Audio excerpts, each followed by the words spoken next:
Hello. The world we live in has totally changed from what it was in the last century.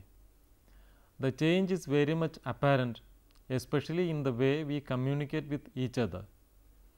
At the beginning of 20th century, it was not as conspicuous as it is today.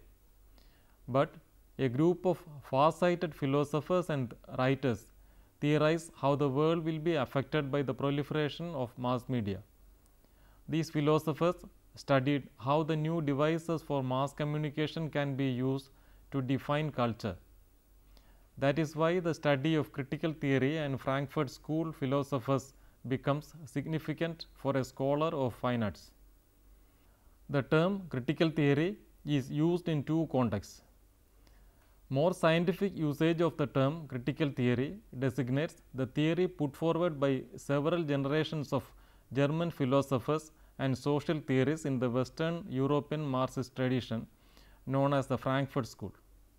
The second usage is related to literary criticism.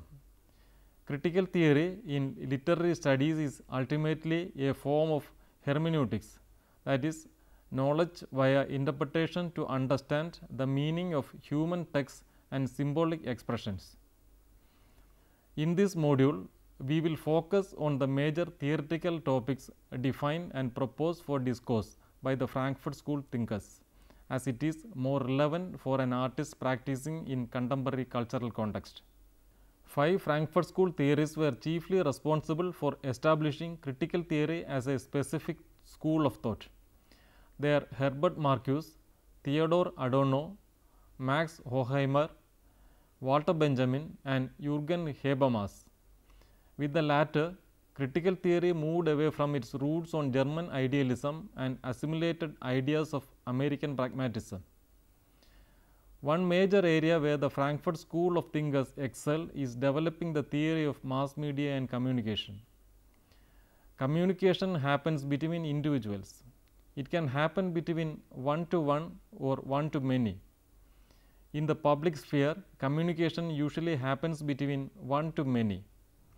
By one, it does not always mean an individual. It can be the state, political agency, corporate, or some other power structure.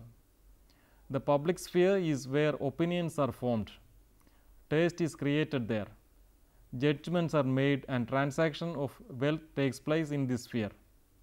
So, if an opinion can be changed, it can at the end generate or destroy wealth. Each establishment has a need to manipulate the public opinion. So, there will always be people who are powerful and people who make others powerful. The second category of people, who are termed common man, believes that the powerful are really strong and what the master class thinks to be good should really be good. So, the common people place their own capacity for judgment to be inferior to that of the upper class. They try to imitate the taste of the master class and blindly imitate their attitude. This becomes a subconscious process. A common person is usually unaware of it. He really believes that what he is imitating is really of high taste. One can take Indian painter Raja Ravi Verma, who worked as an artist in British colonial India, as an example. He is seen wearing a black coat, which was the British formal dress, over his traditional Indian dhoti. It is notable that Raja Ravi Verma was among the first Indian artists to adapt the Western academic style of painting and was instrumental in changing the aesthetic notions of the common Indian. Contemporary newsreaders of Indian local television channels can be seen wearing the same kind of black coat to make the common television viewer believe in the authenticity of the news. This process of subconscious persuasion is termed hegemony. It was Gramsci, an Italian leftist thinker, who used the term hegemony to denote the predominance of one social class over others with their willing and active consent. Though he was not a member of Frankfurt School, the theory of hegemony is applicable to all social power structures. The theory of hegemony was extended by the thinkers of Frankfurt School. Mass media becomes most important as a tool to bring about cultural hegemony. Media like film, radio, television, newspaper can force public to create an opinion. Frankfurt School thinkers specially wrote about film and its effects as a form of mass media. Mass media is associated with mass production. Mass production makes it possible to reach a wider audience within a short span of time. Mass production happens in every sphere, including that of culture. Film is a very visible example. Some movements in art at the end of 19th century tried to associate culture and craftsmanship with industrial mass production. These movements were concerned about the values which were being lost during the process of mass production. The English art and crafts movement, with William Morris as its theorist, and Art Nouveau may be thought of as such movements. We mention these two movements here not because they are anyway historically linked with Frankfurt School, but just to show that movements in art sometimes intuitively precedes a clear-cut theoretical system with parallel ideas. Mass production affects the perception of the relationship between the original and a copy. Before the age of industrialization, a copy had lesser chance to be equal to the original. But in the age of mechanical reproduction, the divide between original and copy dissolves. But strangely, social institutions build strategies to revive the value association to the original. Thus, a print of Mona Lisa, which is mechanically produced, though exactly equal in quality with the original, will always be an inferior reproduction, and the original can be owned only by the extreme wealthy or powerful. Walter Benjamin, in his 1936 book, The Work of Art in the Age of Mechanical Reproduction, writes, "For the first time in world history, mechanical reproduction emancipates the work of art from its parasitical dependence on ritual. To an ever greater degree, the work of art reproduced becomes the work of art designed for reproducibility. From a photographic negative, for example, one can make any number of prints. To ask for the authentic print makes no sense. But the instant the criterion of authenticity ceases to be applicable to artistic production, the total function of art is reversed. Instead of being based on ritual, it begins to be based on another practice, politics." Some of you may think these are all far-fetched. An artist need not consider all this while making his work of art. He just has to paint. But remember, we all exist within certain social structures where some artists are appreciated and some others discarded. To create something new and to challenge existing canons require a deeper understanding of the underlying structures. To make this more clear, let us see how a little mass-produced object became a shocking piece of extraordinary art, which changed the perception of what art is in the 20th and 21st century. The painting of Mona Lisa, done by Marcel Duchamp in 1919, had in its agenda the kind of challenges which we have mentioned. Here in this Dadaist work, Marcel Duchamp transforms a print into original, thus reversing the process. He makes fun of the power structures which creates and preserves cultural objects. The Fountain is another work by Marcel Duchamp. He signed the work with a false name, Mutt. This urinal appears to us as an ugly object. We forget the aesthetically designed shape, the rich glazed ceramic material, and the perfection with which it is created. One tends to associate the object only with its function. In this work, Duchamp was making a mass-produced found object into a work of art by signing it and isolating it from its very common surroundings. When any object carefully placed within a social structure, in this case the gallery system, can create an ambience around itself to make it appear meaningful. Duchamp created this work in 1917, 4 years prior to the founding of Frankfurt Institute of Social Research.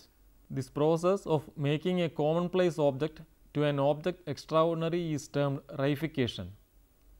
It is the act or result of the act of transforming human properties, relations and actions into properties, relations and actions of man produced things which have become independent and which are imagined as originally independent of man and govern his life. Reification also means the transformation of human beings into thing-like beings. The process of reification happens all around us in everyday life. Let us look at an example. The purpose of car is to commute, but car has become a symbol of wealth and power. The person who owns a car aspires to acquire a more expensive vehicle. It need not necessarily be more efficient. Similarly, a painting created by an established artist becomes a sought after prestige symbol, though it may lack artistic merit. Stardom in cultural industry comes out of reification. An artist who has become an icon of stardom in recent history is Andy Warhol. Let us look closely at some of his works. Warhol created several mass-produced images from photographs of celebrities. He started a studio to create these works. He named his studio The Factory and began to employ assistants to create artworks. He was using a very common printing process called serigraphy to produce some of his works. Serigraphy is nothing but silkscreen printing. Warhol is a representative icon of contemporary visual culture in a capitalist society where culture has become a commodity. A commonplace commercial artwork appreciated by the mass is actually a beautiful object. It is made to cater to their taste, but it is considered as low art, whereas many not so beautiful or appealing artwork may be highly regarded. Pop art movement, in which Warhol was a member, challenged this differentiation of low and high art. Artists of the pop art movement took kitsch objects and turned them into artworks worth millions of dollars by cleverly using social institutions of wealth and power. It may appear strange that we mention pop art while talking of Frankfurt School. It is because the example of social phenomena theorized by the Frankfurt School is very visible in late capitalist system and its expression in pop art.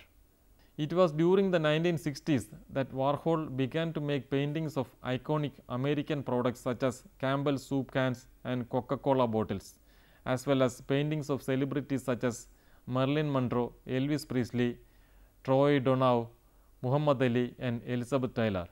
It was also during the 1960s that Adorno wrote his book Aesthetic Theory. It remained unfinished during his death in 1969. In the opinion of Adorno, the only possible authentic expression of the contemporary world condition is the avant-garde artwork. The avant-garde artwork appears as a necessary expression of alienation in a late capitalist society. It cannot be compared to the unity of a classical artwork. He states in Aesthetic Theory, there is no general test for deciding if an artist who wipes out expression altogether has become the mouthpiece of reified consciousness or of the speechless, expressionless expression that denounces it. He continues, the shock created by an avant-garde work is bound to the unique experience it produces. That is why with repetition it loses its effect. At one point of time, the audience expects the shocks of the avant-garde. Then avant-garde has become institutionalized and is consumable. This happens when one tries to grant duration by making the shock objective. According to Frankfurt School thinkers, art need not directly address social reality. In their view, art's detachment from dominant reality gives it its special significance and power. That is why they rejected the ideas of socialist realist art, which was favored by thinkers like George Lukács. In his 1923 book, History and Class Consciousness, Lukács states, realism meant more than rendering the surface appearance. It meant providing a more complete, true, vivid, and dynamic view of the world around. Adorno states that art cannot simply reflect the social system, but acts within it as an irritant which is capable of producing negative knowledge of actual world. Socialist realism missed the point as an art movement because of its failure to hide its direct attempt at reification of the state apparatus. In German expressionist painting, especially in the new objectivity group, we see a more successful application of proletarian ideology. In independent India, the proclaimed leftist art movement started with the Bombay Progressive Group of 1947. The group published a manifesto which stated that art should be created for the common man, but they used a westernized expressionist language in their artworks. A common Indian found it alien. The progressives had to rewrite their manifesto for their next exhibition. In it, they had to abandon the idea that art should be made for the common man. The main members of the progressive group were Francis Newton Sousa, M. F. Hussain, Ara, Bakray, Gade, etc. We all know M. F. Hussain well because he was able to reificate his artwork. Ara, who virtually remained unknown, belonged to the labor class till his death. This is a painting titled Railway Station by Ara, one of the founder members of the progressive artist group in Mumbai. This work turned up at an auction house recently. Now, before concluding the session, we will leave the analytic of art and briefly look at the history of Frankfurt School. The Frankfurt School is a school of neo-Marxist social theory, social research, and philosophy. The term Frankfurt School is used to designate the thinkers affiliated with the Institute of Social Research at Frankfurt University or influenced by them. The institute came into focus during 1930s with Max Horkheimer as its director. The thinkers who influenced the school of thought were Kant, Hegel, Marx, George Lukács, Sigmund Freud, and Max Weber. The main thinkers who are considered part of Frankfurt School are Theodor Adorno, Walter Benjamin, Herbert Marcuse, Erich Fromm, and Jürgen Habermas. Major books of influence are Adorno's and Horkheimer's Dialectic of Enlightenment and Adorno's Minima Moralia. The school critic society as being in a state of false consciousness, a consciousness which it hides the reality of domination and oppression of the masses under capitalism. Frankfurt School theories were given much media focus because of their criticism of Marx-Leninism and the orthodox interpretation of Marxism and their integration of American thought into Marxism. Frankfurt School theories were sometimes described as the thinkers of the New Left. Their theoretical discourse also heavily influenced intellectual discourse on popular culture and popular culture studies. While modernist critical theories researched on the forms of authority and injustice in capitalism as a political economic system, postmodern critical theory considers meaning itself to be unstable because social structures are rapidly changing, thus making generalizations of theory becomes only locally relevant. Thus, in a way, postmodernism takes a political stand which may be dubbed favorable to capitalist conditioning. Contemporary critical theory is considered to be a mixture of concepts deriving from Marxian theory, post-structuralism, semiology, psychoanalysis, and feminist theory.